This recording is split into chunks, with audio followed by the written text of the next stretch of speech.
here we are. Should be live now. Testing, testing, 1, 2, 3, testing. Let's just check to see, make sure. Now, testing, testing, 1, 2, 3, testing. Alright. Sounds like we are good to go. We're in action. Sorry, I have my 93. That's what I keep it at. Sorry, I had my stuff. I had shaders on and some other things because I was working on the thumbnail. I wanted it to look cool. So today we're gonna try to finish the ice road that we were working on yesterday. I did work on it a little bit off camera. There's a ghast spawned right above there. Okay, that's kind of great. Whoa. Can I do anything about that? There we go. I was worried. So I can show you what I've done. I've basically done... I finished sealing off the area, so that way there wouldn't be any outside stuff getting in, and it is all slabbed up. So basically all I have left to do is to add in the buttons and the ice part. And I think I'm going to go ahead and start with the... there's a couple of spots that are missing the slab, so I don't know if you saw that as we were going past.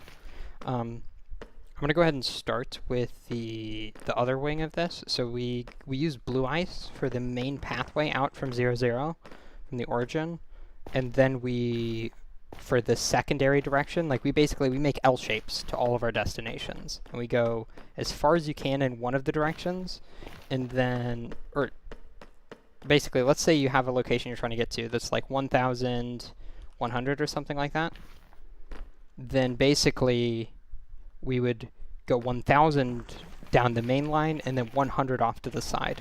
And for the side part, that second part, we, instead of using blue ice, we use packed ice, which obviously is cheaper, but is slower. So that's why we use it for the secondary part.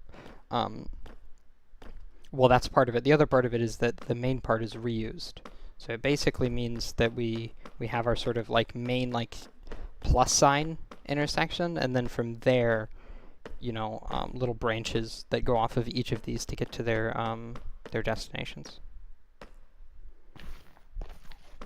But if I do this right, there should be no reason for them to ever intersect with each other than at the middle, at the origin.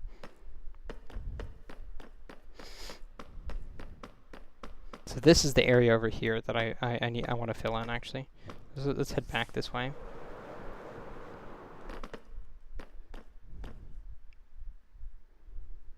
Okay, so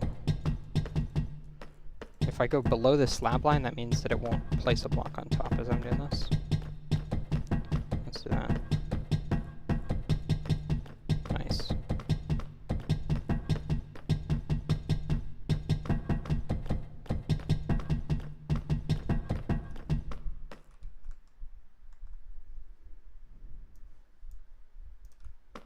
Okay, around.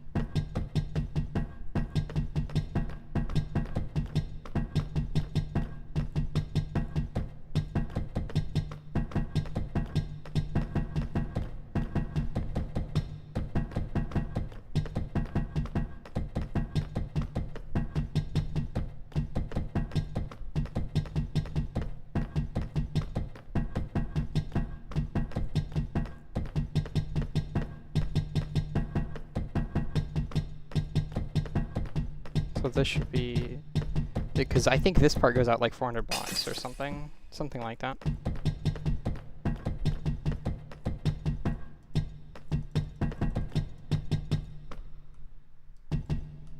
Okay, that's the reason. This is the annoying thing about this, is that I can no longer hold down right click, because if I do hold down right click, then it'll build up 2 instead of 1. So, and I also, it does look like I'm not going to have enough. But I'm not going to be too far off, yeah. Let's go ahead and use free cam, and I can show you how much farther we have to go. Is still a pretty decent distance left. Oh, and that's when it unloads, so yeah, there is quite a ways to go. Definitely not nearby. Oh my gosh. Oh, that's the other thing, is I need to grab some buttons. So let me actually head back to my base. Pick up some of those. That was close. I almost hit that baby pigman there. That would have been a disaster. But I need to pick up some stone so I can make some buttons. And then also, charge up. I need to what's the term? I need to gain the durability back on my pickaxe, because it is completely cooked from all the blue ice that I've been farming up till now. So, yeah, let's go ahead and head over there really quickly. Should not take long. Boop. Okay. Head back to the portal. I should also add buttons here, so that way I don't get any spawns. I think.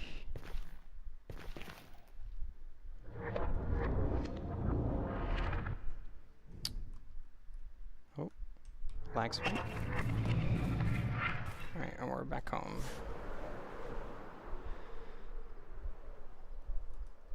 We have lit up the entire area here, so there shouldn't be any mob spawns, but it's still a good idea to sleep at night.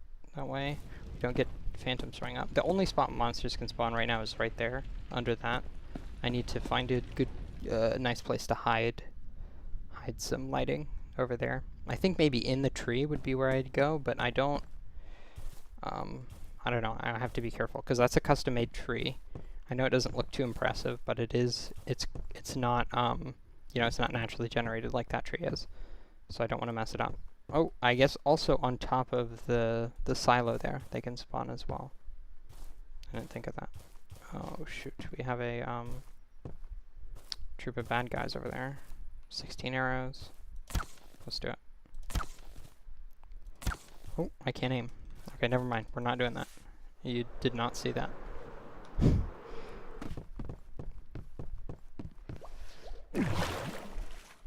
Let's head back down to my skeleton grinder here. Or no, let's keep that on, not off. Let's see, how are we doing at the moment? Okay. I could also trade with some villagers. I guess that would be another way of making XP that's a little bit more interactive and builds up my emeralds, because I don't have too many. I think I have like 7 blocks. So, I mean, that is an option, but I don't know, for the moment, I think I'm good.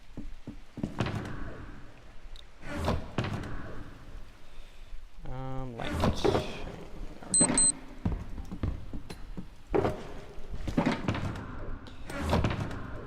Set up.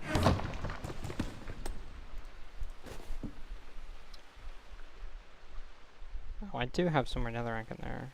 A couple of other things I need to get rid of, or take care of, I should say.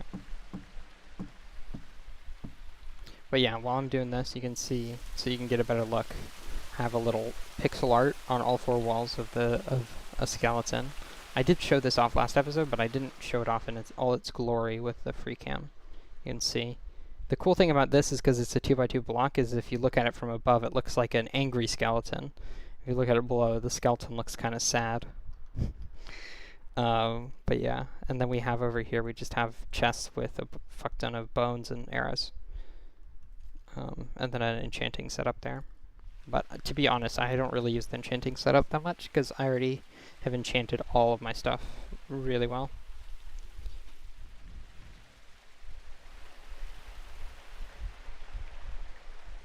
And by the way, my game's in French, specifically Canadian French, so yeah, that might be annoying to anyone who doesn't speak French, mais pour moi c'est bon parce que j'apprends le français et c'est utile de le savoir en jouant Minecraft. Donc Oui. C'est bon. I said in French, basically. It's helpful for learning French while I'm playing Minecraft, basically. It's nice because it's a good passive way to learn. You don't really have to do too much, but, you know, I think mainly for vocabulary. You obviously don't learn pronunciation or speaking or that kind of stuff unless you're playing multiplayer. But still, I would say for anybody who's learning a second language, definitely worth a shot. And I mean, the thing is if you look at the number of languages that are available, those are Greek letters, I think. I'm assuming that's Greek. Some of these are just kind of jokey, like Pirate Speak and Upside Down. We have English, Shakespearean English. But they also have even Esperanto, which is a conlang, constructed language. They have... Do they have any other... They have a lot of languages. I'm assuming that's maybe Hebrew, if I had to guess. That's a Tet Yud Resh Bet. Is that a Shen or a Lamed? Teyer...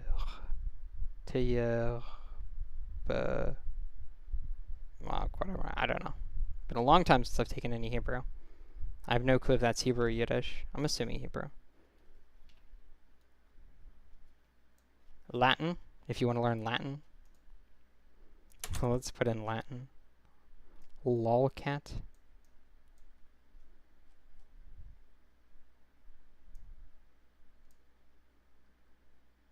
Oh, that might be Yiddish. That might be Yiddish, maybe. Serva exike. Oh, wow. Statistike. No, it's statisticae. Scutum. Wow. But yeah. Scutum.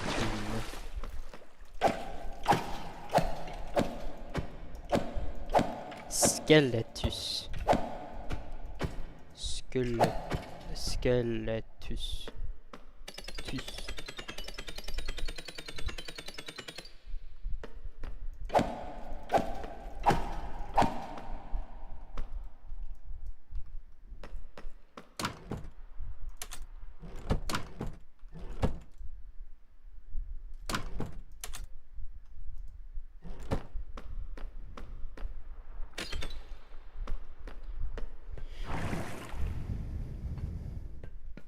I know maybe I should have a faster XP farm than this. I could do like an Enderman farm or something, but I really don't feel like dealing with that at the moment. Like, that's not really a priority for me.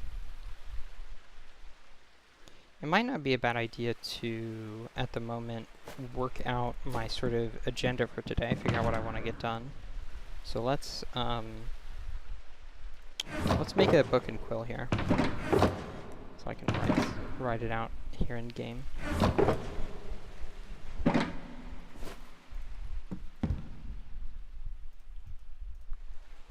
Papyrus. Liber. Book, ink, and feather. Do I not have any feathers here? I really don't have any feathers. Oops, well that's something I need to correct. I have plenty of feathers, trust me, but I have like a chicken, one of those auto chicken farms running 24/7, so I have more than enough feathers.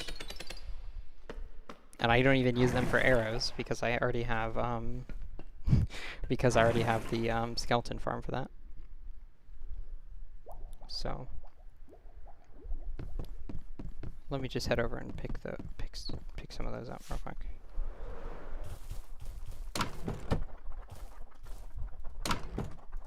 There's some, but to be fair, a lot of it I fed into like a garbage thing, so I don't have as many as I could. Hold on, let me also grab very quickly some more rockets.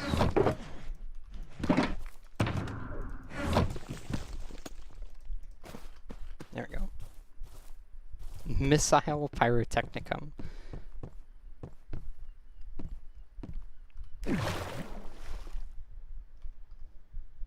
I know that I'm pronouncing that not how it would be pronounced in like the classical pronunciation or whatever for Latin.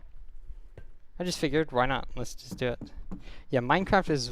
Don't expect this in other games to have like that many languages. Minecraft specifically has a pretty extensive translation. Most games will only have it for like a few languages. Usually Japanese or Chinese, or both Japanese and Chinese. French a lot of the time. German, sometimes Spanish, but yeah, to be fair, there's a lot of game. It also depends on what type of game. Like the Japanese is way more likely, obviously is going to be the case if the game originates from Japan, where a lot of games do. You know, if you're playing a Korean game, it's more likely to have the local language in there. But yeah, like let's say Dutch is your native language. You're less likely to be able to find you won't find as many games that have especially voice acting. Voice acting, there's only a few countries that do that. A lot of them just do subtitles and then you do the international language. Whatever that is. Okay, let's do that. Let's go and put that back up.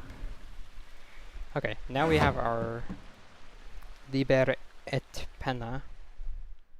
Pagina 1x1. Okay.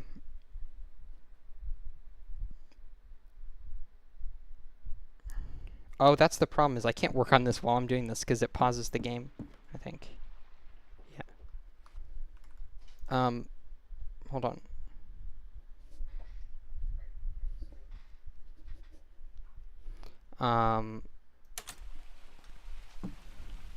But yeah, so Pagina, I think. Okay, agenda for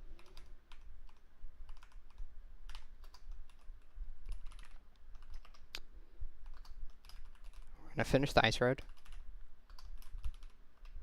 I want to add lighting for area outside the farm, outside the barn. Add lighting for on top of silo.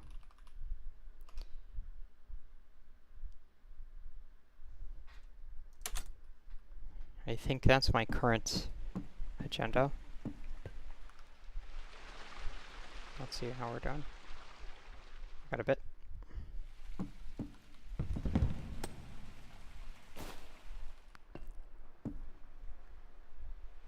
Arcus. Arcus. They don't have the macrons on them, so it's hard for me because I don't really know Latin, like almost at all. Like I spent 2 days learning Latin, like from a grammar book, so I know like basically zero. But I mean, I know quite a bit of French, so I can get some from that. And then also English has a ton of words that are vitrum.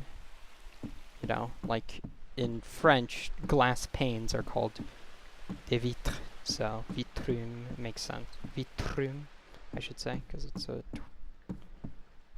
fuscum. Osseus.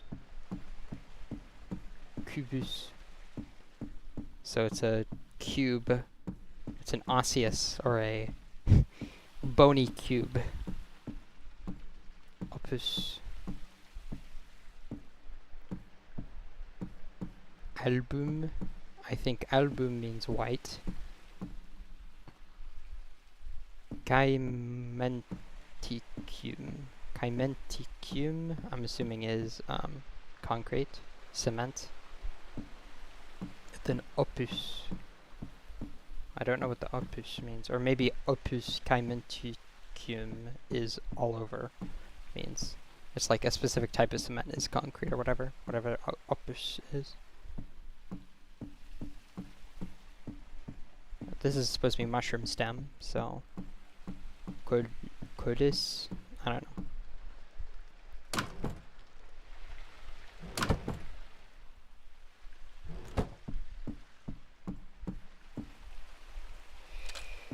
Okay, we're mostly charged, but we're not fully charged. So let's finish this at least quickly.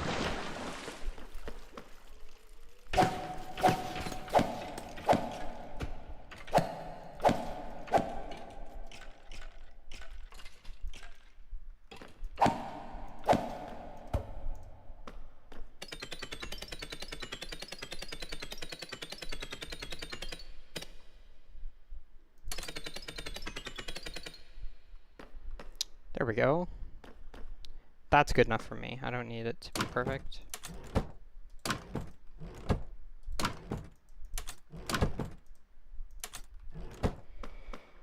Good enough for me. Okay, let's go ahead and clear out my inventory as well.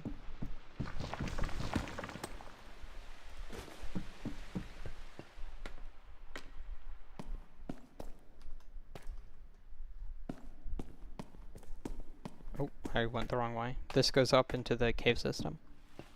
That's where that goes. That does not leave. If I want to exit, I go through there. It's nighttime. So let's go ahead and sleep.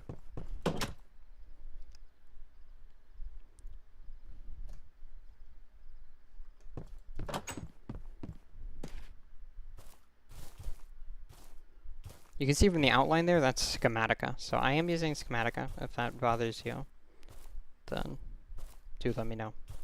Not that I'll change, but it would be interesting to know whether people actually care about that or not. I know some people do. Some people think it's kind of cheaty. But I don't know. I think I already described my opinion about it in the last stream. So people can go ahead and check that out if they're interested. I'll make sure to put them in a playlist. I didn't add the first stream to the playlist yet, but I'm going to.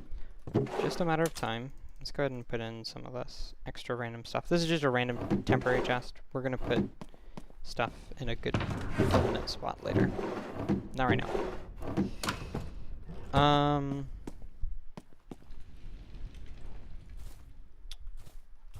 Okay, right now I think we go to mine some sand. Or not sand. Gotta mine some ice. Same thing. Yeah. I think it's ice mining time. Yeah, we already have plenty of sand at the moment. Ice we do not.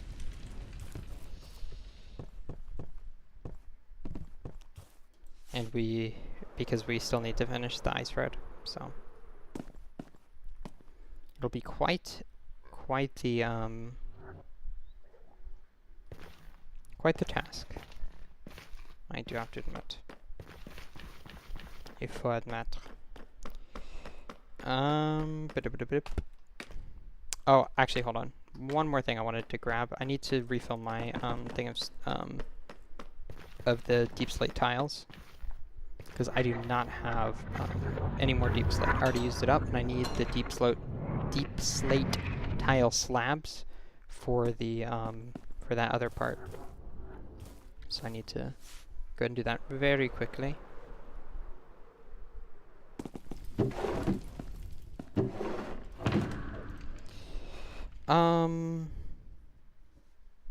There we go.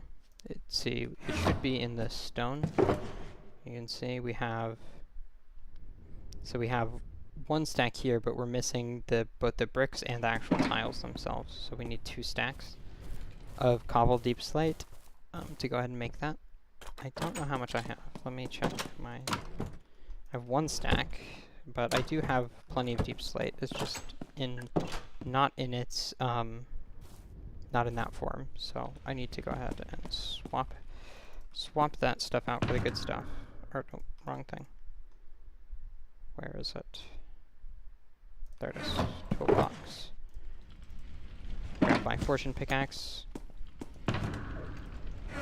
And then move that over here, and that's what this little area is for, is so I can just mine. without having to worry about picking stuff up. So I just have a little bunch of hoppers and then a piece of obsidian, so that way I don't mess anything up.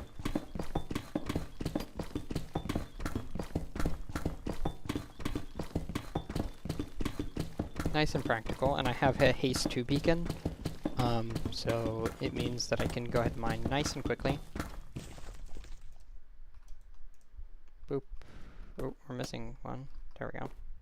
That one somehow ended up inside the hopper. Or maybe it was under the hopper or something? I don't know. That didn't make any sense to me, though. Okay, but then one stack of it needs to get turned into deep slates, and the other one does not. Okay. And now we should be good on that. Oh, hold on. The box is in here, so we just fill those up. And that should be all for that. Put this away. And then... where do we have... what am I looking for? I'm looking for my toolbox so I can put away my fortune pickaxe. Has a nice little XQC reference. For those of you who've watched him. Used to watch him back in the Overwatch League days. Quite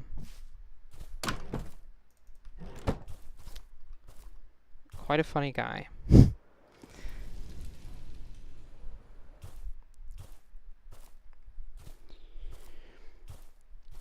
But yeah, so now we should be good to go. Head over to the ice mining area.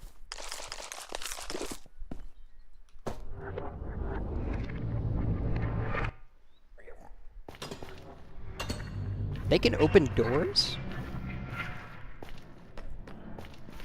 Is this when can piglins open doors? What the fuck? When did that become a thing? I gotta look that up on the wiki. Minecraft wiki. Piglin. Picking up items, zombification. Or just Control F.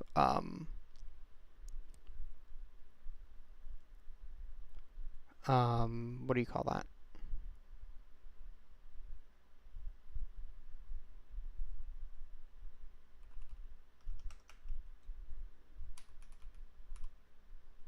Not trading. Door. Okay, here we go. Behavior. Piglins snort enviously while watching players holding a gold-related item. Like villagers, piglins can open and close wooden doors, but cannot open fence gates, trapdoors, or iron doors. They cannot climb ladders. Okay, when did that change? Or was that always the case? Maybe I just didn't know that. It was always the case.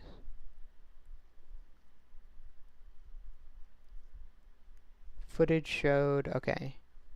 Added piglins can now do this. Converted into zombified piglins. Baby piglins don't barter anymore.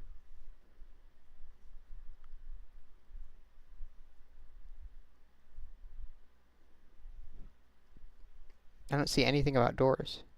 So maybe they could always do that, and I just never noticed. Because I usually don't have doors in the nether. That's probably what it is. Probably what it is. That makes sense. Makes sense.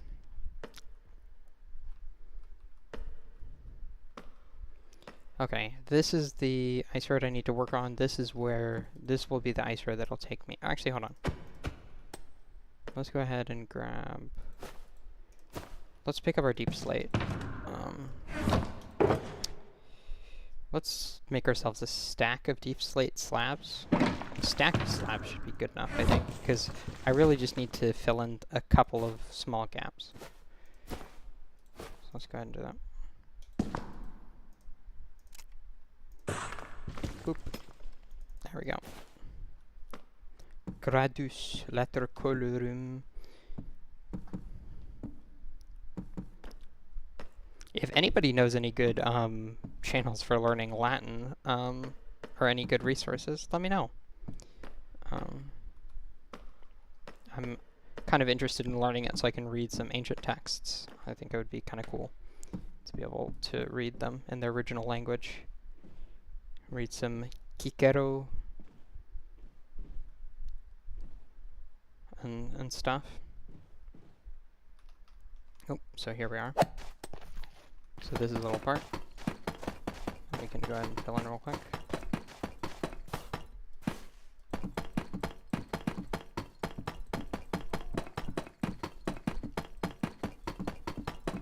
Not sure how loud my mouse clicking is. I'll go ahead and have a look at that after the stream to see how loud it is, and then, well, actually, I'm not sure how much I could do about it, because I just have a kind of loud mouse. Wait, hold on, how much longer is it missing? Okay, that's at least another stack worth. Okay, so I guess I underestimated how much there would be left to do, so let's just go ahead and do that.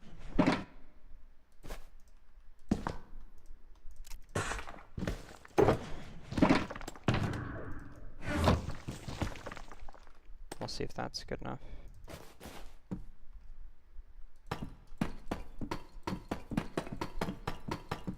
It should, I think it'll be enough for this spot, but I think there are more spots.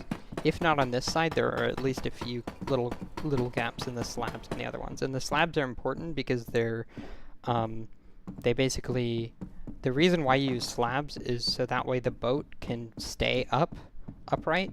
Because if you have any full block here, then the boat won't slide around on the ice. So you would either need to have a 2x2 road of all ice, or you need to have this block empty. But if this block is truly empty, like an empty block, and you just have a block below or something, then mobs can spawn on it. So you would need to mob-proof it. So I have slabs here instead. It also just makes it nice, so that way if you fall on this side, you can just sort of walk upwards. Now, I was using rails before I thought about using buttons. On the other one, I started using buttons instead, and buttons are definitely the way to go.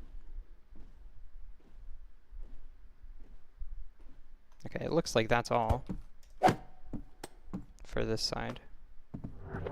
But we'll keep those 7 slabs, because we'll definitely need at least those 7, and possibly more.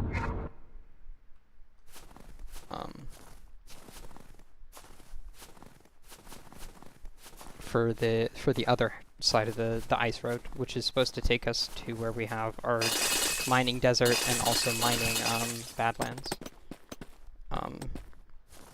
So yeah, because there's a desert right near spawn, but I don't want to screw up the terrain there too much. I think generally, like, near spawn, you don't really want to screw up the terrain by, like, resource gathering. So I looked for the next closest desert, and the next closest one was, like, 13,000 blocks away or something. So I was like, okay, well, I guess I'm making a giant-ass ice road then.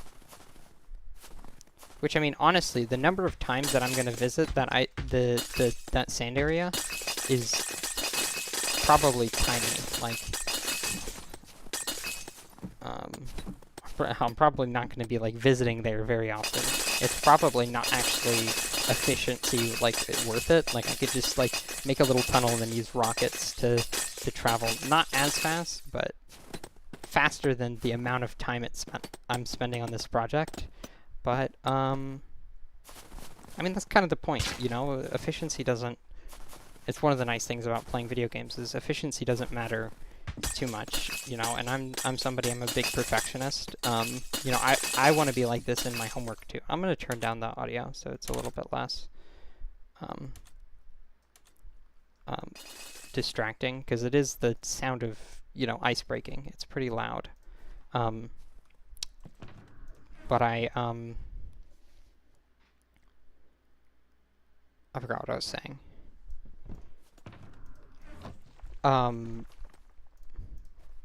Oh, just that I'm a pretty big perfectionist when it comes to, like, my schoolwork and pretty much everything. You know, I always want to do things the right way, even if doing things the right way takes much longer.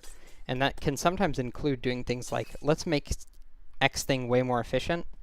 But in so making it efficient, I'm actually increasing the overall amount of time that I'm spending on it, right? You know, instead of, you know, just, I don't know, checking my email, let me instead come up with, like, this whole system of, like, places to, you know, here are all the new folders that I'm going to sort my emails into, and here's all the whatever. And it's like, you know, the time that's saved when you're looking for emails later, that now that it's sorted, is more than made up for by the fact that you haven't sorted all your emails because you're too busy trying to come up with a great sorting system for the emails, you know?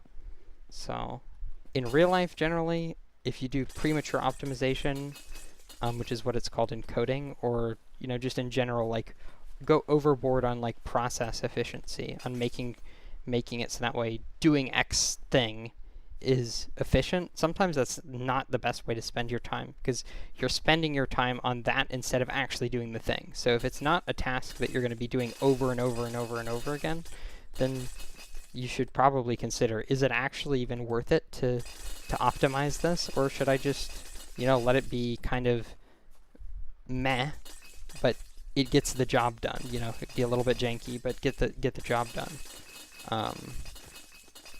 Because, you know, I'm only doing this 5 times. You know, do you need to find the perfect, you know, driving route if you're just going to a place one time? Probably not. That's probably not worth all the time that it would spend to research figuring out which back streets to go down and whatever. So that way you're going on the fastest route. But if this is your route to work that you go every day for 5 years or something, well, yeah, if you're saving 5 minutes every single day over 5 years, that's a lot of minutes. That's going to add up. But if you're in a situation when that's not the case, you're just going there once, then, well, yeah, if you spend 30 minutes looking for, looking for ways to optimize on something that you're only going to spend 5 minutes doing, it's not worth it. That's something I struggle with quite a bit, actually. I'm like super hardcore into doing that kind of stuff, so yeah. But fortunately, it's not too bad because you can, fortunately in this game it's not too bad because there really isn't like a goal or an objective and you have to do things in like a timely manner. You can just sort of do things at your own pace. You know, it's only limited on how much time you have, you know, in the game. You know, you don't have deadlines to work with from your boss or your professor or your school teacher if you're talking about grade school. You don't have to worry about any of that stuff. You can just, you know, work at your own pace. And then also, you doing well, really the only thing that matters is, you know, how do you feel after having done it? And for me, the satisfaction of having done something right, that's more than worth it in this game. It's way more than worth it. Not always, not for everything. Obviously, you can always do something, you can always be more perfect. You can always do it in a grander or a better way. You know, you could always, you know, let's say you make a giant barn, you could always make it a bigger barn, or you could always make it more detailed, or you could always, you know, revise it or relocate it or work on the landscaping. You can always improve on it, and you sort of find your own balance. And for me, my balance is my sort of natural balance is way more towards doing things right than doing them quickly. Even if that means delaying something. Like I'm not somebody who likes to restart and try boss fights over and over again. I'm somebody who likes to like level, you know, super hardcore, and so that way the boss fight is a non-issue and I can beat it in one try easily because I've already out-leveled the zone. Like, to me, that sort of preparation and that kind of stuff is key, and it's satisfying. I really like that. So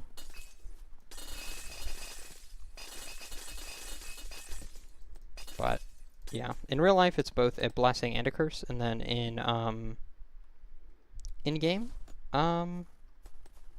it's neither a blessing nor a curse. It's just allows me to, it's just, you know, a truth about me that I can work around perfectly well in the game. It's one of the reasons Minecraft is such a great game. Such a great game.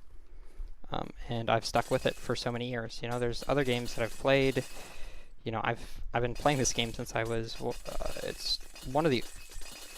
since I was quite young, probably 9 or 10 years old, and like I'm 22 now. I've been playing this for years. Or wait, how old would I have been? I think 10 years old, actually. 10 or 9 years old, actually. It would have been how old I was. So, because I started playing in late 2012, early 2013. Actually, hold on. When did Minecraft 1.2.5 drop? April 4th, 2012. So I think I first played Minecraft, but it wasn't on my own account. It was on my brother's account in 2012. But I think I only got my own account later. So I don't think I played on that one until 1.3. So that would have been 2013, I think. So, but either way, I've been playing the game for a long time. And yet still, there's so many things that took me forever to get to, because I really didn't care. I didn't need to complete everything instantly. You know, I don't think I ever beat the Ender Dragon until, or I don't think sorry, not ever. I don't think I beat the Ender Dragon until, like, several years later. Like, I don't think until post 1.9. And, like, I started in 1.3, because to me that was never the appeal of the game, was beating it.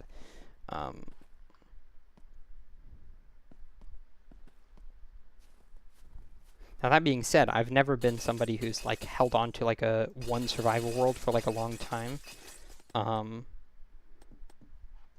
And I have played a ton of modded Minecraft as well, where I'm just, like, switching mod pack to mod pack.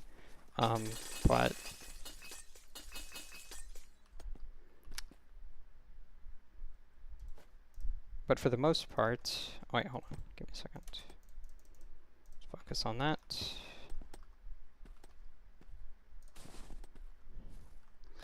But even so, yeah, that was never really my focus.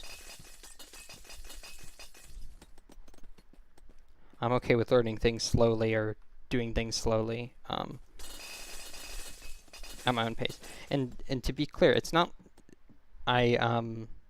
that slow pace is not for, like, lack of hours that I've been, like, working on it slowly in terms of that. I've played this game a lot, because I've played Terraria for a long time. I have, like, 5,000 hours in that game, and I've played Minecraft at least twice or 3 times as much as I've played Terraria. So I'm talking probably 15,000 hours or so. That's my best estimate. I don't have any numbers to, like, back that up, because Minecraft statistics, they don't have Steam that keeps track of statistics like that. So I'm just guesstimating based on like relative amounts to other games that I do have, like, numbers on how many hours I played them for. But I've played this game a ton, and it was a huge part of my childhood. I remember when I was applying to a magnet program for my middle school, and I don't know if they have magnet programs in other countries, so because I don't know how different school systems work in different places. I only know how my own works, and I'm in the U.S., so in the U.S. a lot of that stuff's down to the state or local level, even. So I don't know, but in my school district, they have what were called magnet programs, where basically you can, even if normally you're zoned for, like, a specific public school, like, this is the school that you're supposed to go to normally by default, unless you pay private tuition and go to, like, a private school. But with magnet programs, basically, you can go to a different public school if they have these specific programs where they do extra stuff. So, you might have one that's like a journalism, magnet, where, you get to have, like, a school newsroom or something like that. Or you might have, like, a engineering one where you get to work in, like, AutoCAD or something, and you get to 3D print stuff. Or you might have one that's, like, art related, or like fine arts or theater, or music, or all sorts of different magnets. And they're in schools that are all across the district. So I remember when I was applying, this was the first thing I ever had to apply to, because I was like 12 or something. It was before I'd ever had a job or anything, so I never applied to anything before. This was my first thing. I remember that my project that I used was Minecraft related. I was basically saying that Minecraft teaches you that it teaches you math, because you can make math accurate bridges in the game. It was kind of a bad argument, because I was 12 and I didn't really know how to structure an argument very well.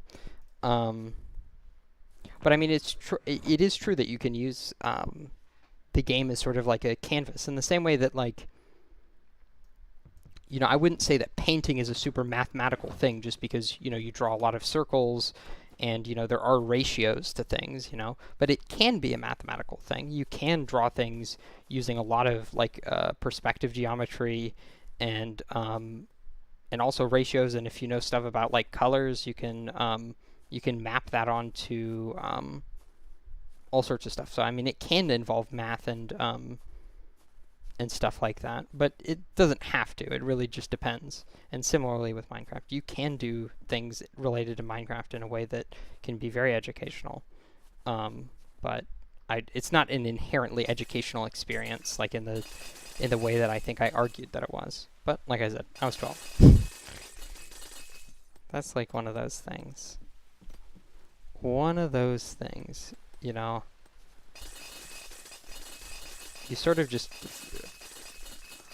I found that when I was a preteen, I sort of just, like, found basically any justification for doing what I thought was fun, which, it makes sense. It's kind of a temptation now, too. Like, basically, you find a way to make whatever X thing that I'm doing that is fun is therefore good for me in some way, or is therefore whatever. Try to find a reason that it's good, because it feels nice. I like it, So, with, like, playing a video game, find some way that playing that video game is teaching me skills for, whatever. And it's actually a really amazing thing because it teaches you hand-eye coordination and, all of that stuff. When it's like, yeah, but you also learn hand-eye coordination and a lot better if you did sports, right? And, I didn't do sports. And if you look at how good I am at hand-eye coordination stuff, I'm actually not that good, despite, basically spending my entire childhood perpetually attached to a computer monitor. But it's easy to make those justifications for yourself at the time, because you don't really know enough to know that much, but you do know enough to know what, like, feels good or right, and so you just sort of, the brain will come up with ways that make it make sense. And that's not to say that it's bad for you to be on a computer in your childhood. I think it actually can be quite healthy, depending on the amount. I think I probably did too much, but I think that was partially just, like, on me. I was just, like, really, really into it, I think for a lot of people, you play video games, it's something you do with friends, when you have time. And for me, it was sort of just like a lifestyle, like a kind of a hardcore gamer all the time. Which, to some degree I still am. Although, I don't, not to the degree I was when I was a kid, but you can't be to the degree you are when you're a kid, because when you're a kid, you don't have any, or well, at least for me, I didn't have a lot of, like, house responsibilities. A lot of that stuff was taken care of for me, so I didn't really have, like, that type of situation where I had a ton of chores to do or anything. So for me, like, you just have school, which is what, like 7 hours, if that, and then the entire rest of the day, I could do that if I wanted to. Not the entire. You also have to eat and, sleep, and if you have, other responsibilities, or you have to work on homework and stuff. But I think for the most part, like, most of my free time is spent playing video games, and I think if anybody else who's watching is finding themselves either doing that right now or did that, it's not entirely a negative thing. It is what it is. We all do what we do, but I do think it's worth considering finding a way to sort of balance out your lifestyle. Just, like, maybe do a lot of it still, but, instead of having days where you literally just get up, because, I've had many days like this, where I just literally get up, and then I get on a computer, and I do not leave the computer desk until it's dinner time. Like, that generally, You know, even if you're just looking for something like 15 minutes to stand up and stretch and do whatever, it's worth it. But I mean, I'd also say it's good to have a more the habits that you form and the things that you like to do are a lot more malleable than I think people realize. You can have like a habit that is where you can have I say habit. You can also have just like a hobby or an interest that you do because it's easy, because it's whatever. You can find new ones, and there's certain habits that are more that have, well, because every habit has upsides and downsides, right? So like, for instance, if you're doing like certain types of sports, you know, the upside might be that it gets you active, it gets you in sort of a team environment where you have a coach, but the downside is, you know, maybe the pressure is too much for you, or you get, you know, bullied by your coach, or, you know, maybe you're more likely to get injuries, you know, related to it. You know, if you're doing, you know, a combat sport or a contact sport, I mean to say, then maybe you end up with like a concussion or something, and that could, you know, have negative impacts. So like, you know, and I mean, it's true for every single, you know, activity that you do is, you know, it'll have pluses and minuses to it. And if you do spend all your time on one hobby, then it basically means that you're going to experience a lot of those negatives a lot more sharply than you would otherwise. So for me, you know, being on a computer, you can be social on a computer, but it's not a super social thing. Not like, you know, if you like hanging out with friends, you know, getting food with friends. That could be another activity or hobby that people have, is, you know, going out to dinner with friends or something like that.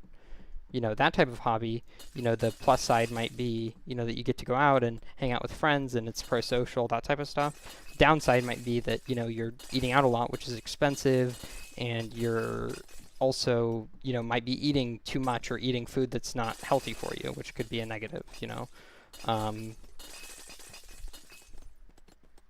Or too little, or whatever. I mean, it depends on the portion sizes. Here in the US, probably the portion sizes are quite big. And I think in most places, they give you a pretty decent portion size at restaurants.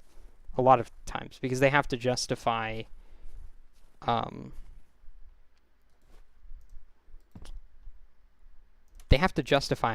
spending, because basically what you're doing is anytime you go out to like a restaurant to eat, what you're basically doing is you're saying, here's like professional people whose entire job it is to cook for people. You cook for me instead of me cooking. So I'm having a bunch of people working on it instead of one person. The only way that that works is efficiencies gained, basically. The only way that that's not like extremely expensive, right, is that you gain a bunch of efficiencies from the fact that, you know, instead of one person having to do all of this stuff, you know, you have, you know, relative gains and stuff, like from basic, you know, economics. But another part of it has to do with the portions. So it sort of ends up like that. You basically end up with, you have to get like big portions to justify it.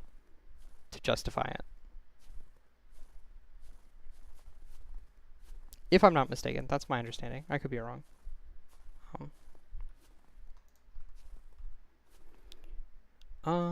I feel like I have a lot of blue ice now.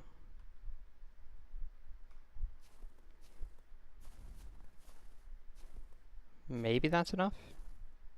Let's see where it gets us. I think that that is enough to maybe stop for a bit. And, yeah, stop for a bit at least, and then come back to it.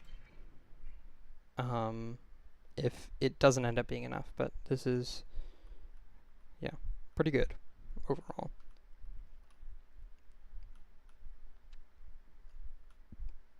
Oh man, I am lagging.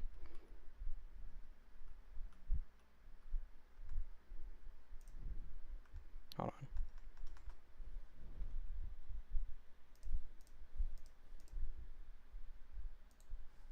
Okay, just want to make sure we're good here. Because I have been getting an issue sometimes where... Oh shoot, I forgot to get stone. Hold on. to make buttons. Hold on. I need to make some buttons.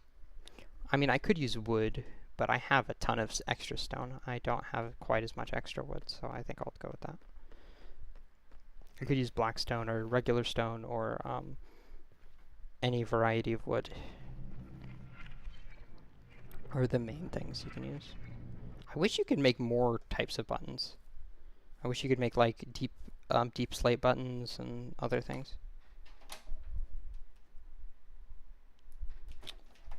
Yeah. Unfortunately, no, that is not the case.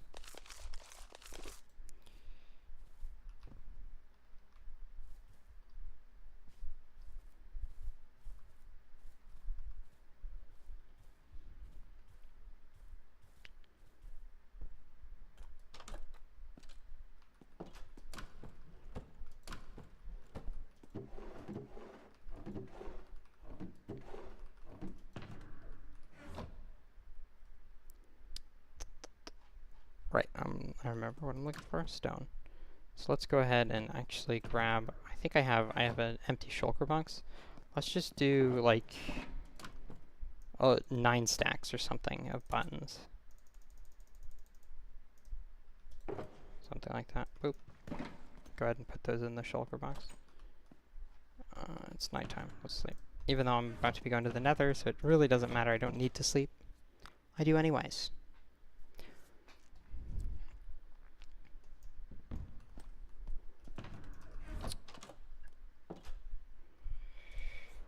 I am glad that I've already pre-done all of the walls around and dealing with that part, because that was quite annoying. But I did it this morning, and I did it in chunks that were a little bit too small to make a stream. So that is why I did not stream it.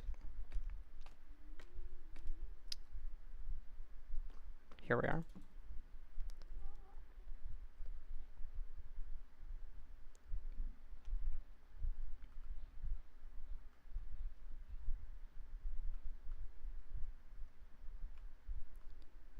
Keep going this way. I should pay attention to see where, oh, like there.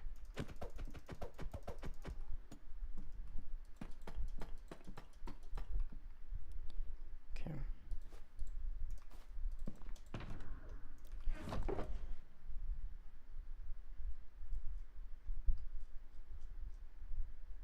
Let's go with 16.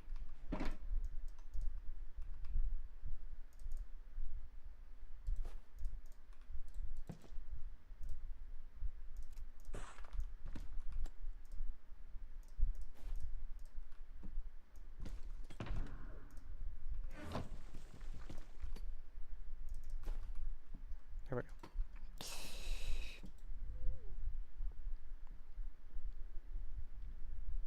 I think that's all. Or that was the main one that I've seen. That's not fully done correctly. Okay, let's start with this part. Go ahead and fill in all the blue ice here, because we're at 900, so we're about like 300 blocks or something, or 350 blocks. Well, I mean at this point we're at 1,000, so like 300. Yeah, so we're like 300 blocks or so from our target. We have 6 stacks, which is what, 64 times 6, which is 64 times 3, 192 times 2, around 400 blocks worth, a little bit less than 400 blocks worth, so that might be enough.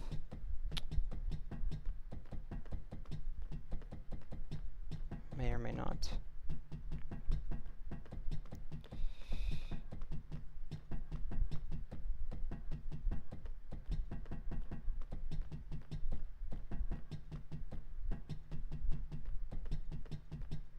If not, it'll be not too far off.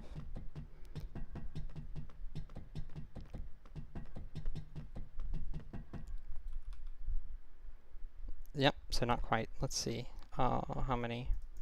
1, 2, 3. Or actually, hold on. Give me 1 second. Let me grab a stick. That's what I need. Do I have any sticks? Don't think so. Hold on. Oh, I thought I saw a stick, but I think that was just an arrow. Whatever, I'll make a stick with some this. Because I have this mod. Oh, I have it disabled. Hold on, I have that disabled.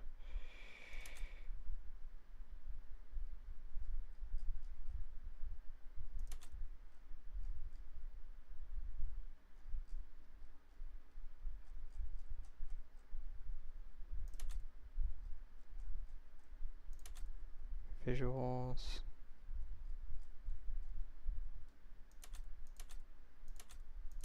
Odd. Why is that not working? Is it because I don't have it in the right mode? Okay, whatever. Screw that. I don't feel like dealing with it. There should be like an overlay that's popping up, like a little thing I can use to make this, turn this into a ruler, whatever. If it doesn't feel like working, that's okay. I can just calculate 1256 to 1288, or well, 89. So what is that? 89 minus 56, 33. So half a stack left. I think I might have a whole stack in here, which I keep it just in case, but I have not used it for the ice road yet, so I should have enough to finish this off. But obviously I'm going to have to refill that, even if that is enough, because even on top of this, I'm going to need to finish off this this part of the ice road, and that will be quite the quite a lot left, basically. Let's go ahead and break that. All right. Now I should also maybe keep in mind, where's my, hold on. Give me a second. We have this, where's my box that has a bunch of buttons in it? Here it is. That should be out here. Let's go ahead and button it up.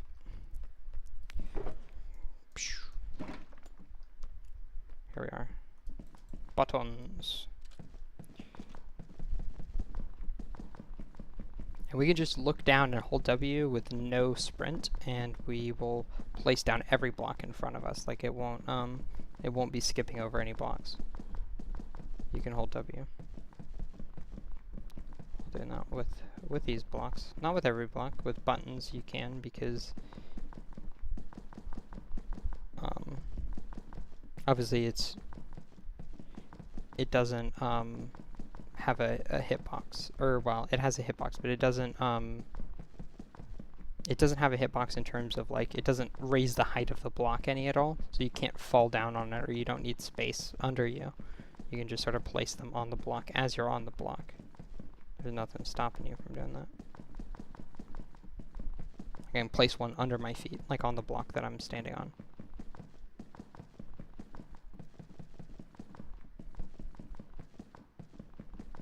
Oh, hold on, I have to sneeze.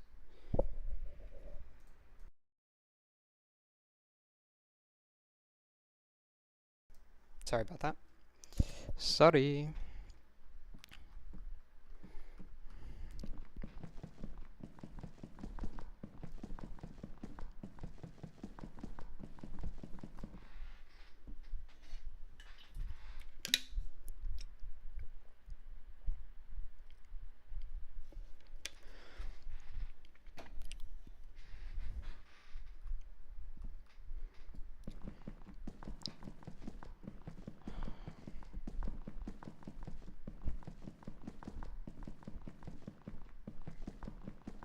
So we've done, actually, now we've finished the ice road for this part, which is pretty impressive. I'm pretty happy about. Yeah, we finished it for the whole main route part of it, the blue ice part of it. So I think that's something to be quite celebrated. Although it looks like I'm gonna run out of, or well, not it looks like, I'm definitely running out of buttons before I get to my destination. So I will have to get that replaced. I will have, or not, restocked is the word I'm looking for. I will have to restock on the buttons to get more of them. And then also get more packed ice. But yeah, finishing it today is definitely in the scope of this. Like, it's definitely possible. That is to say, definitely doable.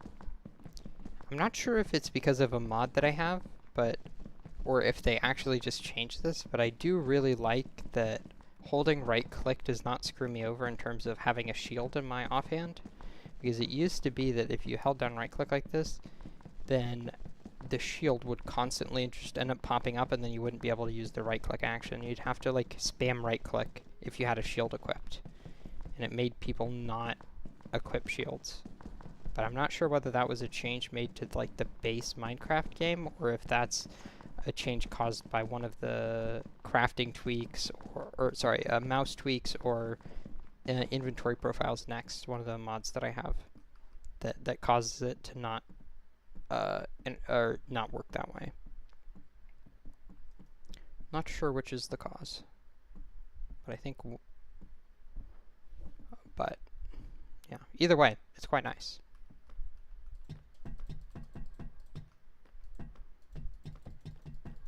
Yeah, speaking of spamming, having to spam right click instead of being able to hold it, here's a scenario where I just have to spam right click over and over again. And I think, man, lag spike there. Another thing I would say everybody should do, I say another thing, I don't think I've said any other things. One thing I think everybody should do when they're playing, make sure to press escape frequently. And when I say frequently, like once every 15 minutes or so, because the game does autosave. I don't know what the frequency of it is, but one of the ways that the game will like save your world and your, I don't think it saves your the position of your player, your inventory. I think that only happens when you exit the world. But if you don't want to lose progress, like let's say your game crashes or whatever, you'll lose some of the progress that you've made. So I would suggest if you just hold escape for a bit, then it saves, and you'll see the world saving. It does look like I finished the ice road part of it, so I just need buttons, and I should be done. Wow, that's really nice. And it should be, well, let's look at this. How many stacks would this be? I'm going to go with 5 stacks. Maybe that's overkill. Maybe it's closer to 4 or 3. But I think 5 should be good enough. Like, I feel pretty comfortable, pretty confident with 5 stacks being enough. I could calculate it out if I went back there and then saw what the, what was the date, or not date, what was the coordinate position of my thing, and I could calculate how many stacks is that. But, I'm good. I'm good. That sounds like more work than it's worth. And it doesn't hurt to have a couple of extra stacks of buttons. I have plenty of stone.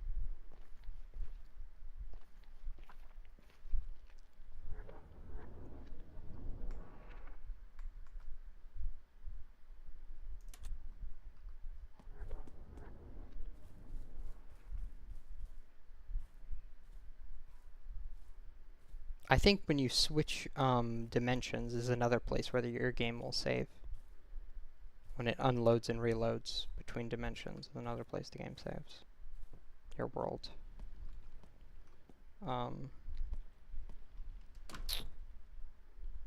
Wait, I don't know why I'm looking there. That's the wrong place to look.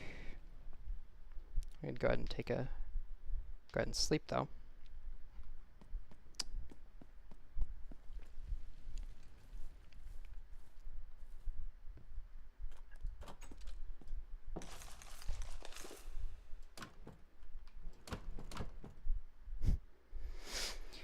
Let's go ahead and switch this all back into blue ice very quickly. Put that down. we don't need this extra chest anymore.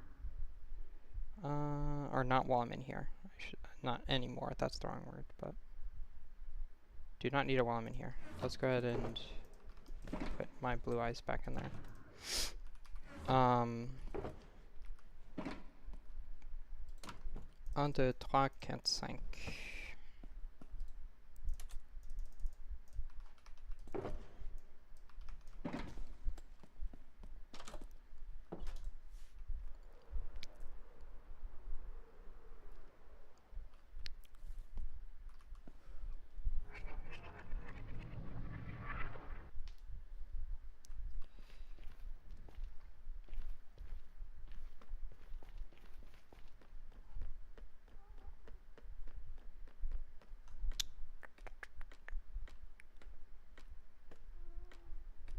Just go and do this very quickly.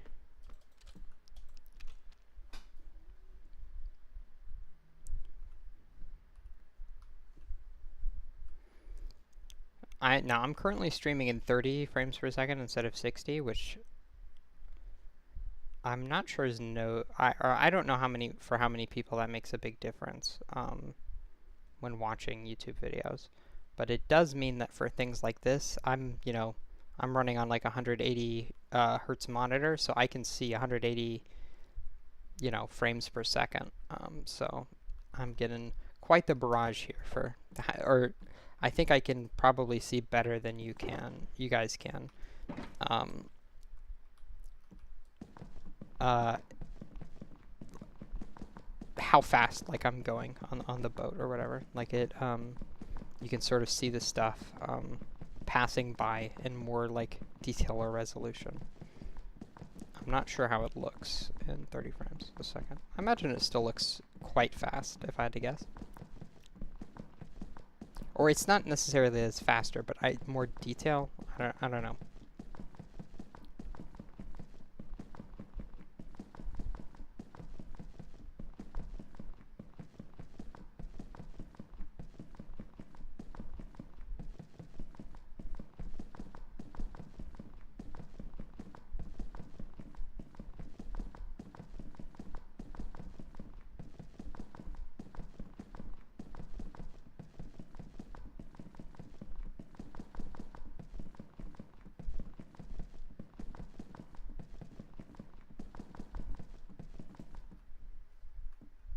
I was just looking up.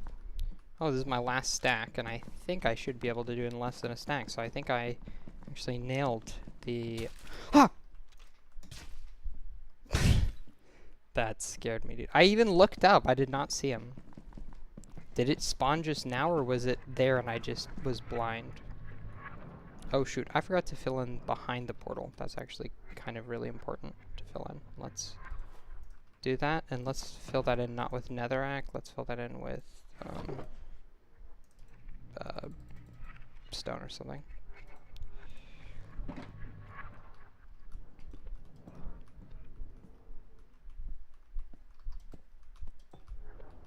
Oh. Nope. Ah, God damn it. No. Back in the portal we go. Okay. Go ahead here. And it just fell through. It just fell through.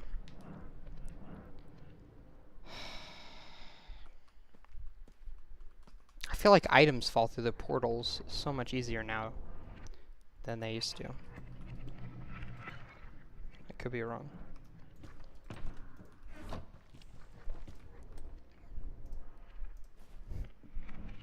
Alright, well, I think that is me done. The funny thing is, the whole reason I did that was just because I realized I hadn't, and I did know that I wanted to fill up my shulker box with the different color clays. So I wanted to get over to a Badlands biome. And then, in the process, I was like, oh man, I never finished the ice road here. Let me go ahead and do that. And then I have spent the last 3 or 4 days working on this. Quite a lot of time invested into it. But it's done now, so I am happy about that. And it is mob-proofed as well, so I'm not going to run into any more issues with that, which is great. Now the wall materials themselves are temporary. I eventually will want to expand this this tunnel into like a 3x3 and make it look different. I have like a whole creative world with my plan for what I want the Nether Hub to look like. But for the moment, I do not have... That's not a thing for right now. That's a thing for later.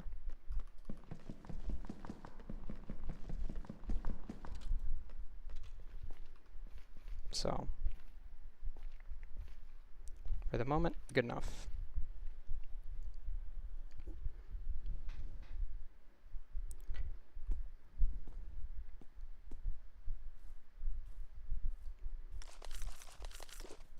See, now I'm super satisfied that I finished that ice road. Definitely worth it.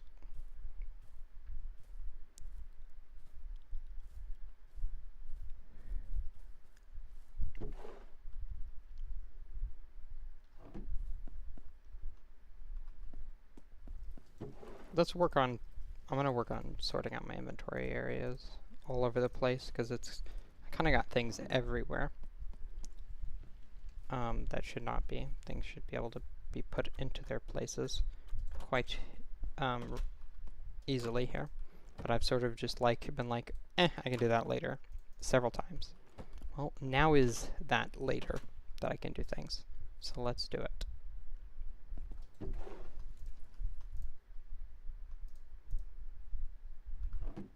I think that leather that I have there is for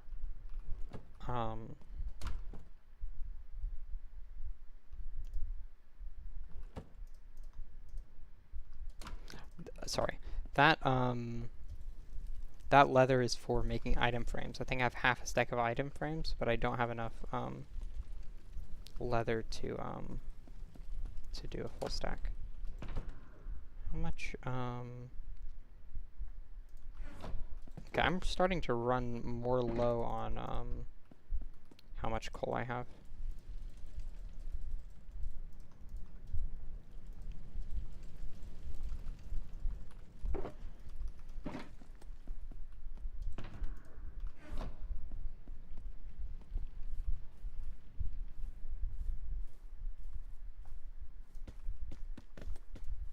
This is when I was farming up pale moss from stone. That's what that little mess is, so let me finish cleaning that up.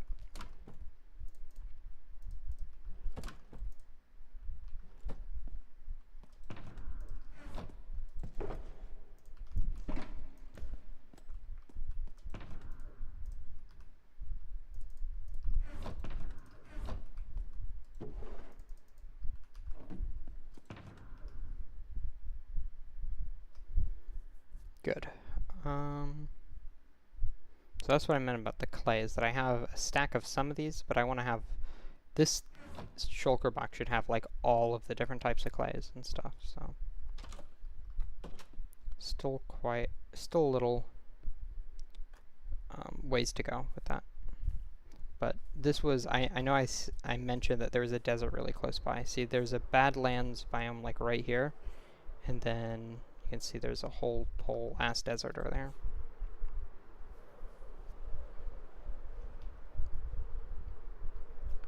Okay, now my next thing is, let's see if we can get lighting. So we have issues. You can see there's 0 light in a couple of these blocks. Now, one thing I could do is just plop in one of these guys, which is just a moss carpet standing over jack-o'-lanterns, which are super unobtrusive ways to light up the land. But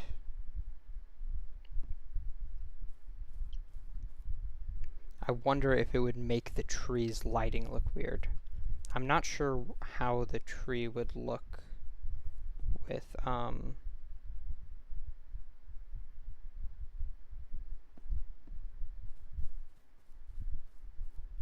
Okay, I'm noticing that there's a lot of sheep around here. Did I leave the pen open? I did not. Just making sure. 1, 2, 3, 4, or 1, 2, 3, 4, 5, 6, 7. Yeah, that was the number I had before. Okay, so those are just, they're spawning in. Oh, they are, because I used to have a giant cow farm here, which meant there were no passive mob spawns. I think there are passive mob spawns now. I think I'm... Okay, how's this? Let's try to just use a moss carpet situation, and then we'll see how that looks, and if it ends up looking super weird, then we can not do that. But let's at least try that first, because that's the simplest solution, I think. And we can just put it like right here. Boop. Super unobtrusive, I think. But like I said, I don't know how it'll look in terms of lighting. How does that look? Let's free cam it. Does it look okay? I think so. That looks good enough to me. That doesn't look like crazy.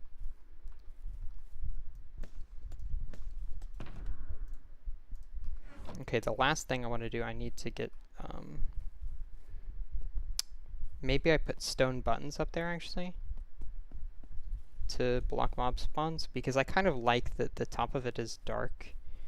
I think you lose some of the shadow, or sorry, you lose some of the shadows which sort of define the building if you end up just like lighting everything up.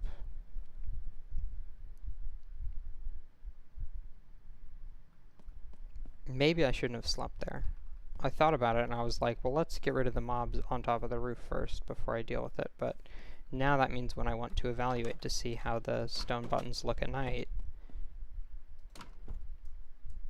I'll have to wait. I should only need 1 stack, I think. Should be plenty of buttons.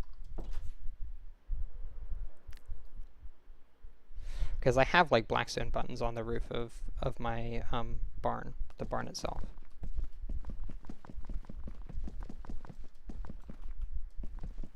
I mean, to be fair, this does look kind of ugly, but I don't think this would be super visible from the ground. Like, these buttons are tiny. But we'll just have to see.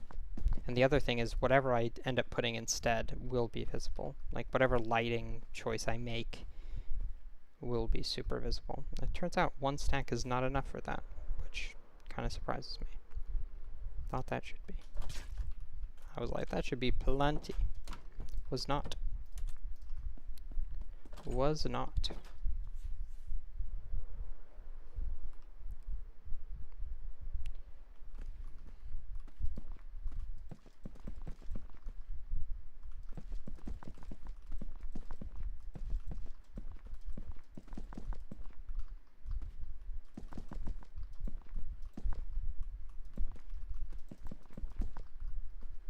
Nice.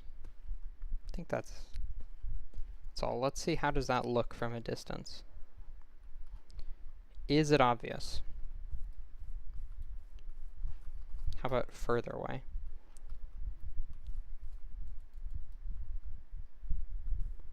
I mean, they exist, but I cannot see them from this angle. Even further back, can I see it? No, like I legit cannot see it from the ground. Now, if I'm doing an aerial thing, this will be quite obvious, I think. But like, it's not like these, because the blackstone buttons are not very obvious. These buttons are quite obvious, I think. But that's only from one viewpoint. I think that the benefits of how it looks from the ground outweigh that it looks slightly worse from above than I think putting a torch up there would be.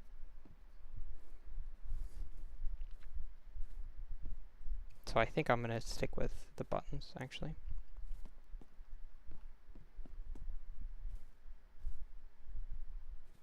Okay.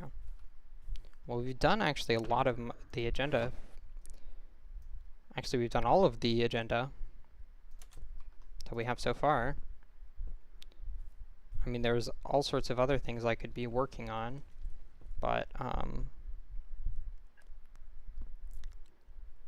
not for the moment. We have other things.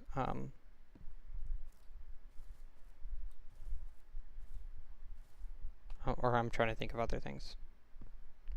I want to disclaim again that this little fishing shack was not made by me, or well, I built it in this world, but I was not the one who designed it. It was from a YouTube tutorial. It has like 50,000 views or something. I just searched like fishing shack, and then I saw there was a YouTube tutorial, and I figured it would be copying somebody else's build would be good for giving me inspiration for other builds.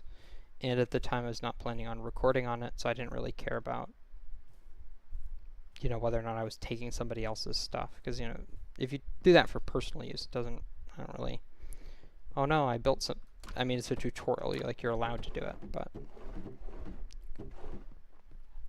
I don't know, I feel bad doing it when I'm streaming it, because it might, I don't want to misrepresent it and make it seem like I built that, like that was my design, like, because this whole thing was my design. I built that myself based on references of real farms that I was looking at both in real life and then also with Google Earth, you know, photos. But I designed that in creative mode myself. You know, this is something I made. I'm quite proud of it. But that fishing shack, I mean, it was cool, but I didn't make it. So I don't, it's a little bit different type of situation.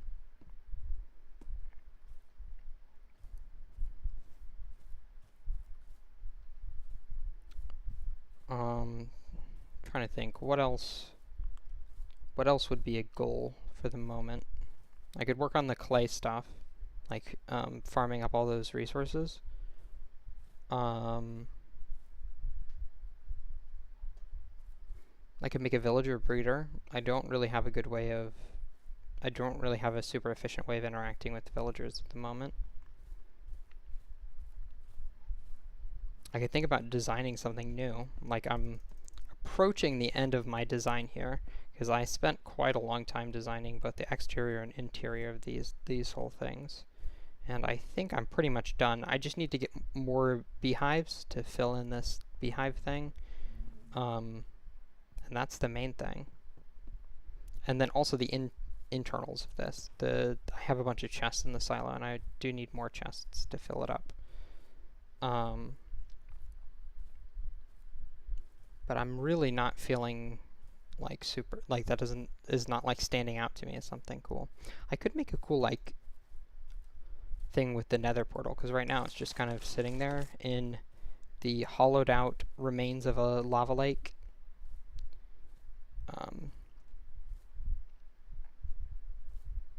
Or I could get started on the nether hub. I could, actually for the moment, why don't I show you guys my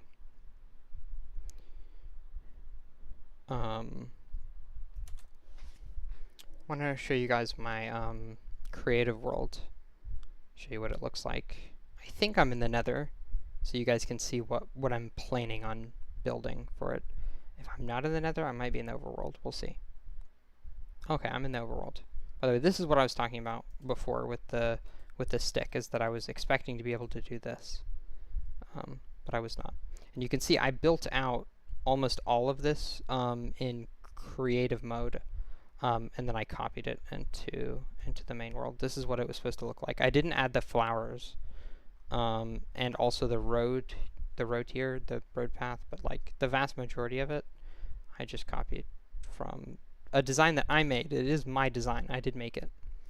And the cool thing about, I never actually showed off that these are actually functional.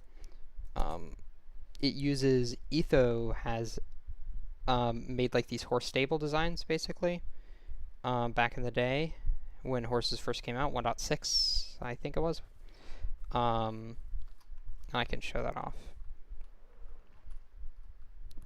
So there's tripwire in here, and then when I stand up, you sort of have a little T flip-flop there that caused that to go down.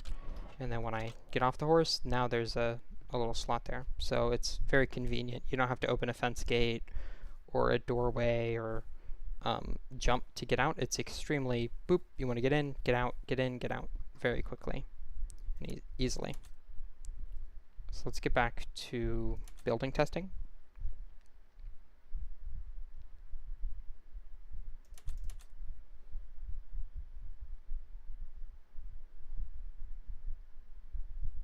Oh, the other reason why I like to build in creative first Why am I falling through the world? Or no, I'm not falling through the world. I'm moving. I'm confused. What is going on?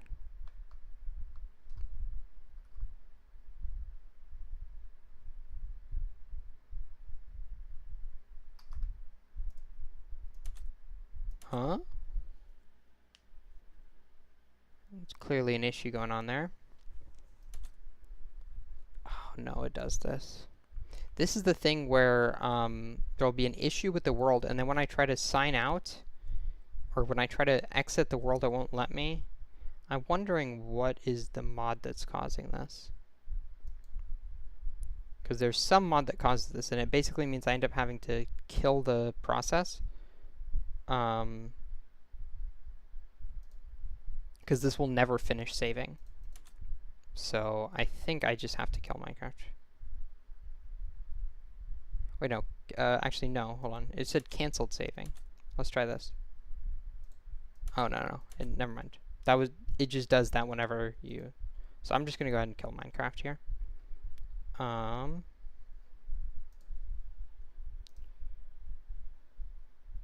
And then I'm going to have to reopen it. But yeah, I think one of the mods that I have causes that. But I don't want to keep dealing with that because it can cause world corruption if you get rid of Minecraft by terminating the process like that. It's not generally considered the way to go about things if you can avoid it. So I'm probably gonna have to do a bunch of testing and go like one mod by one to figure out what could be the cause of it. It's only relatively recently started popping up, so I can check to see if one of the last few mods that I've added could be the cause.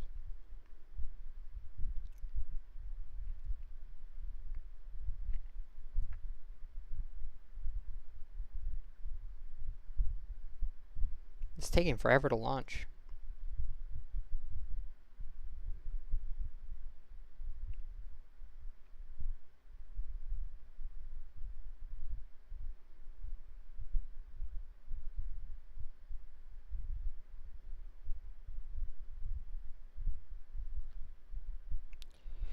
Let me grab some water.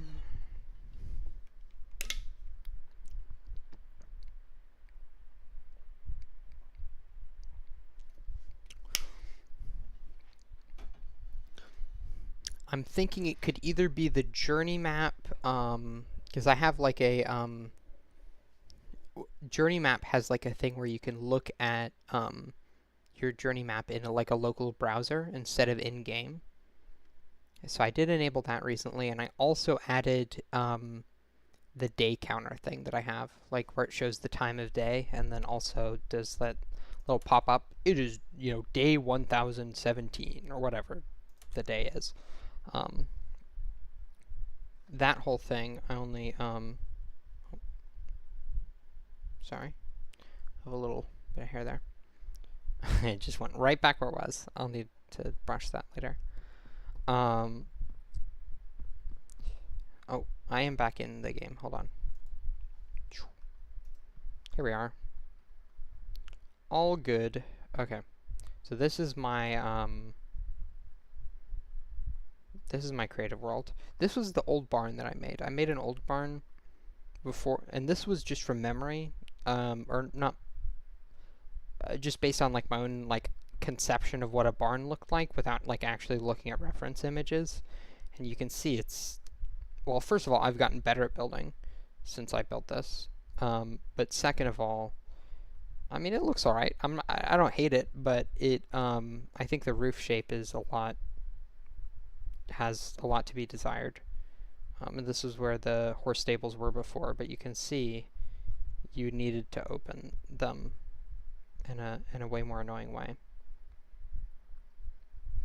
You can see some of the other stuff I designed. This is one of the houses that I built, and this is in my survival world. This is the library house that I built. It's a nice I'm really happy with the interior of this building. I think it's quite cool. The exterior is meh. I think I could have done a little bit of better job with the materials. Like, I think it's super basic of just stone, brick, into spruce, into oak, you know. But yeah, so that was something I made. This was I was working on making that skeleton. Both skeletons, you can see there's a 3D one in the kill chamber, and then this one in the spawning chamber. You can see I was trying to make a medieval house, but like one of those like 3 stories. I was just testing out block palettes. Here I was testing my ability to build things that that I had already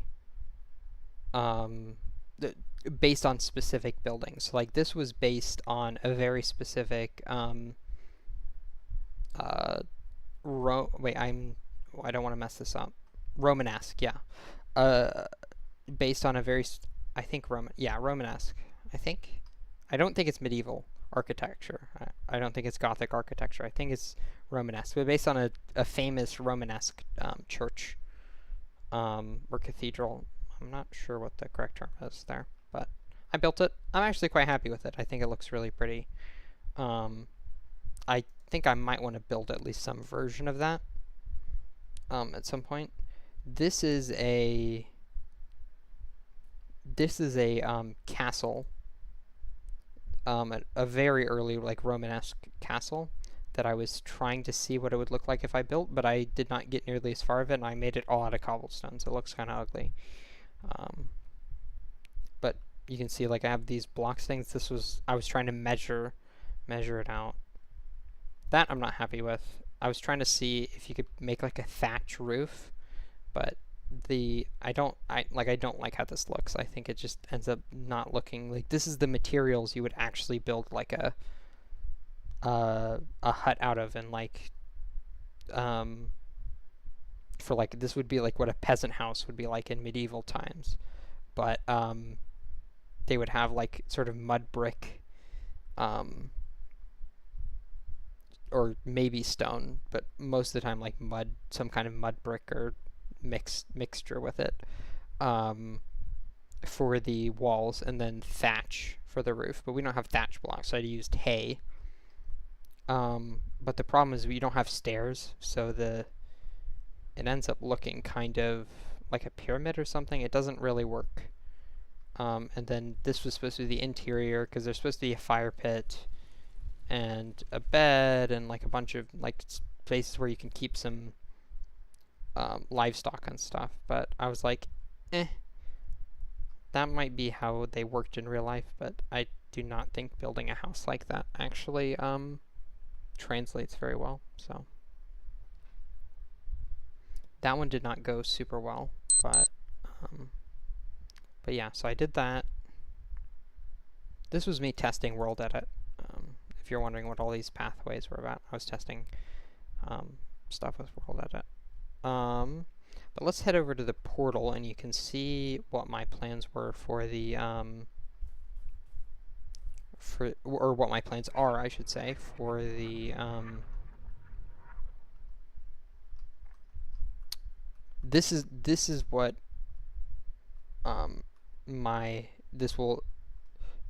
this is what the ice road will eventually look like. And you can see I have like north, east, south, west. I have this giant compass that sort of sits below you, and I have like a fake night sky, and then you have different types of blocks for this stuff. So you can see this is red, you know, this is white, so I have the different colors to correspond to the different colors. So that is my eventual goal, but yeah, you can see this is quite a resource intensive and just in general intensive project if I were to make this. So yeah, the ice road that I was working on, the reason why I use these bricks is because you can see the pattern that I have. Most of them are made out of deep slate. Some of them will be made out of, or deep slate tiles. Some of them will be made out of deep slate bricks, which I'll have to replace. But it was basically the best I could do, making the walls out of temporary blocks, so that way it was easier, while still making it nicer for myself down the road. When I do actually decide to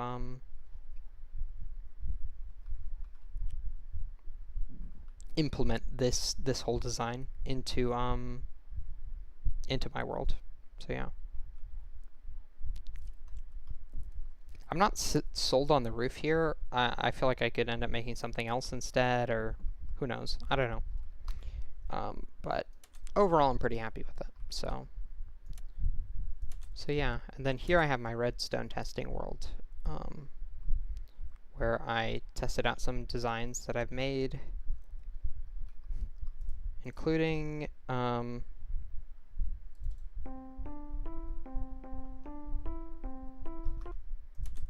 let's turn this up.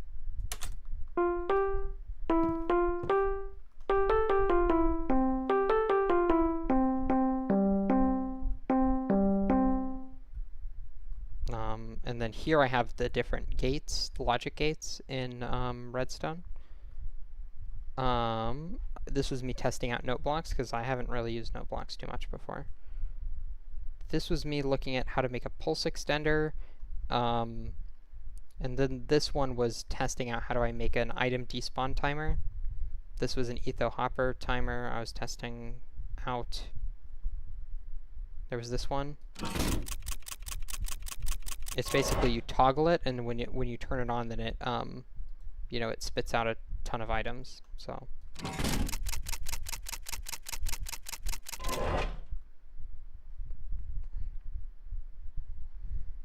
but it's not super organized. And then this one was a song. It's called Last Night on Earth by Green Day.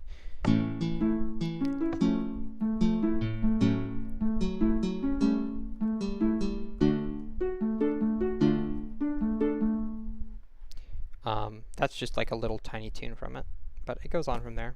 There's quite a lot more to it than that, but yeah, so that's my redstone world. So those are my 3 main worlds that I'm working with at the moment. Obviously I have old worlds from way older versions of Minecraft, but they're not connected to this instant. I don't have like easy access to them. I would have to like pull them up and stuff. So since I've started playing again like 6 months ago or so, less than 6 months, probably in the last 3 months or so. I'd say in March is when I started playing Minecraft Vanilla again, because I was playing modded before, and then some other games before that. So I've been back into Minecraft for a little bit, only a few months. I'm pretty happy with what I've done so far.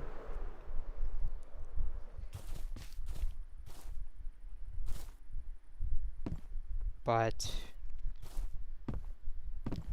in any event, I'm starting to get hungry. I have not eaten dinner, and it is dinner time for me. So I think I might want to head off here. It's been an hour and a half, which I might want to stream longer than that in the future. But I mean, this is still this isn't a super short stream. Last time I only streamed for like what 45 minutes. Or something, which was not nearly as much as I wanted to. Whereas this time, I think my goal was like 2 hours, and I did 1 hour 43. So, so yeah, no stream tomorrow. I take I don't use electronics on Saturdays. Any kind of electronic devices. But I should be back on Sunday. No guarantees, but yeah. And I have no clue what time, because I still don't have a schedule. I should probably do that, so that way you guys can start tuning in if you want to. But one of the things I like about YouTube is that they do have a nice catalog system. You know, it's not like Twitch where like the VODs are kind of a pain in the butt to access or use, and you get also just Twitch is coded significantly worse, and their servers are not nearly as good. So yeah, I'm definitely glad to be streaming on YouTube.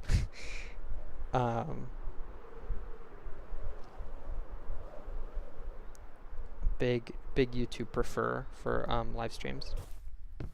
I know a lot of people still use Twitch, but not myself. But yeah, so I think I'll probably just go ahead and sign off here. So thanks for watching, everybody. Thanks for tuning in. If you have any comments or questions, leave them down in the comments. I read every ones I get. I only get a few, but those I do get. I do make sure to read, and I'll give you a response. So if you have any questions about stuff, I'll try to also add in more information about the resource packs and mods that I'm using, either in the description of this video or of this stream, or maybe the next one.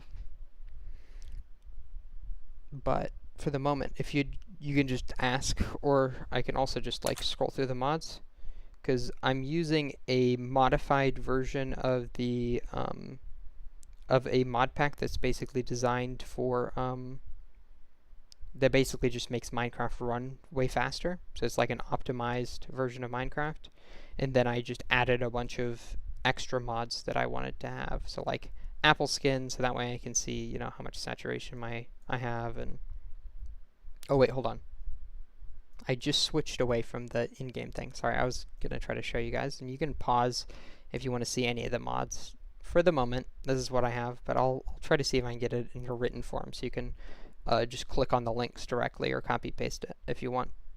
If you have any questions about that, or if you have any questions about any of the mods or my settings or anything else, just let me know. So yeah, with that, I'll head off. Thanks for watching. Hope you enjoyed. Drop a like on the video if you did. And I will see you guys in the next live stream. Peace.